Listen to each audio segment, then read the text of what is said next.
Hi guys! అందరూ బాగున్నారా? ఈరోజైతే మనం యూట్యూబ్‌లో షార్ట్స్‌కి బ్యాక్‌గ్రౌండ్ మనం సెలెక్ట్ చేసే సౌండ్స్‌తో పాటు మన వాయిస్ ఓవర్ కూడా ఎలా ఇచ్చుకోవచ్చో చాలా మందికి ఐడియా లేదండి. సో, దాని గురించైతే ఒకసారైతే తెలుసుకుందాం. సో, ఫస్ట్ అయితే మనం యూట్యూబ్‌లోకి వెళ్ళిపోదాం. సో, ఇలా మనం యూట్యూబ్ ఓపెన్ చేసిన తర్వాత ఇక్కడ మనకి అందరికీ తెలిసిన విషయమే. ఈ కింద ఉన్న ప్లస్ సింబల్ మీద క్లిక్ చేయగానే మనకైతే ఇక్కడ లెఫ్ట్ సైడ్‌లో ఒక బాక్స్ లాగా కనిపిస్తుంది కదా! అక్కడ మనకి మన దగ్గర ఉన్న వీడియోస్ అన్నీ కనిపిస్తాయి. సో, నేనైతే ఈ మంకీ వీడియో మీద క్లిక్ చేశా. క్లిక్ చేసిన తర్వాత బ్యాక్‌గ్రౌండ్ వాయిస్ అయితే మనకు వినపడుతుంది. గమనించారా? సో, నేను ఇదైతే ఓకే చేస్తున్నా.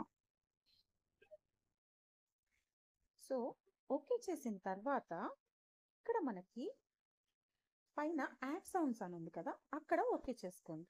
మీ దగ్గర ఉండే సాంగ్స్ అన్నీ అంటే యూట్యూబ్ మనకి ఆల్రెడీ ఇచ్చిన సాంగ్స్ అన్ని ఇక్కడైతే కనిపిస్తాయి. ఓకే. ఇక్కడ ఒకవేళ మనం చూపించిన ఈ వీడియోకి సెట్ అయ్యే సాంగ్ ఇక్కడ కనిపించలేకపోతే మనమైతే పైన సెర్చ్ ఆప్షన్లోకి వెళ్ళి మంకీ వీడియో కాబట్టి మనకి ఆంజనేయ స్వామి సాంగ్ కూడా పెట్టచ్చండి. సో నేను ఏమైతే శ్రీ ఆంజనేయం అని టైప్ చేస్తున్నా. ఓకే. ఇప్పుడు సెర్చ్ ఆప్షన్లోకి వెళ్తే మనకైతే ఇక్కడ శ్రీ ఆంజనేయం పేరు మీద అంటే ఆంజనేయ స్వామి సాంగ్స్ అన్ని అయితే ఇక్కడ కనపడడం జరుగుతుంది. ఒకసారి అయితే ప్లే చేసి చూద్దాం. నెట్ కొంచెం స్లో ఉంది, ఏమనుకోండి. ఓకే. ఈ మ్యూజిక్ అయితే నాకైతే సెట్ అవుతుంది అనిపిస్తుంది. సో ఇదైతే నేను ఓకే చేసేస్తున్నాను. అంటే ఈ ఆరో సింబల్ మీద క్లిక్ చేయగానే మనకైతే ఈ వీడియోకి ఈ బ్యాక్గ్రౌండ్ వాయిస్ అనేది సెట్ అయిపోతుంది. ఇప్పుడు ఈ కింద ఉన్న రైట్ సైడ్ టిక్ మీద క్లిక్ చేసుకోండి. మీరు ఇప్పుడు ఆల్రెడీ సెలెక్ట్ చేసిన సాంగ్ ఇక్కడైతే వినపడడం జరుగుతుంది. గమనిస్తున్నారా? ఇప్పుడు మీరేం చేస్తారంటే బ్యాక్‌గ్రౌండ్ ఆ వాయిస్‌తో పాటు మీ వాయిస్ కూడా యాడ్ అవ్వాలంటే ఈ రైట్ సైడ్ ఉన్న లైన్స్ ఉన్నాయి కదా! ఆ లైన్స్ మీద క్లిక్ చేయంగానే ఇక్కడ కింద అయితే మీకిలా ఆప్షన్స్ కనబడతాయి. యువర్ ఆడియో అని. సో, ఆడియో పెంచుకోండి. మీరు మాట్లాడాలి అనుకుంటే ఇప్పుడు నా బ్యాక్‌గ్రౌండ్ వాయిస్ అండ్ ఈ సాంగ్ కూడా వినపడాలనుకుంటే ఇది తగ్గించుకోండి బ్యాక్‌గ్రౌండ్.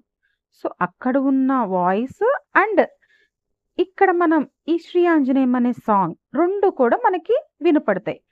ఇప్పుడు మనం ఓకే బటన్ మీద క్లిక్ చేసుకొని కింద నెక్స్ట్ మీద క్లిక్ చేయంగానే ఇలా అయితే మనం వీడియో అయితే లోడ్ అయిపోతుంది. సో, ఈ విషయం చాలా మందికైతే ఐడియా లేదండి. ఓన్లీ షార్ట్స్‌లో అయితే బ్యాక్‌గ్రౌండ్ మ్యూజిక్ పెడుతున్నారు. లేకపోతే ఓన్లీ వాయిస్ పెడుతున్నారు. బట్ ఇలా చేస్తే మనం ఏదైనా మాట్లాడినప్పుడు బ్యాక్‌గ్రౌండ్ మ్యూజిక్స్‌తో సహా చక్కగా వీడియో అయితే ప్రెజెంటేషన్ అవుతుంది. సో, ఇది గమనించుకొని ఇంకా చక్కగా హ్యాపీగా క్రియేటర్స్ ఇంకా వీడియోస్ ఎక్కువగా వ్యూస్ పెంచుకోవచ్చు. మీ అందరికీ ఈ వీడియో నచ్చినట్లయితే ప్లీజ్ లైక్ చేయండి, షేర్ చేయండి, సబ్స్క్రైబ్ చేయండి.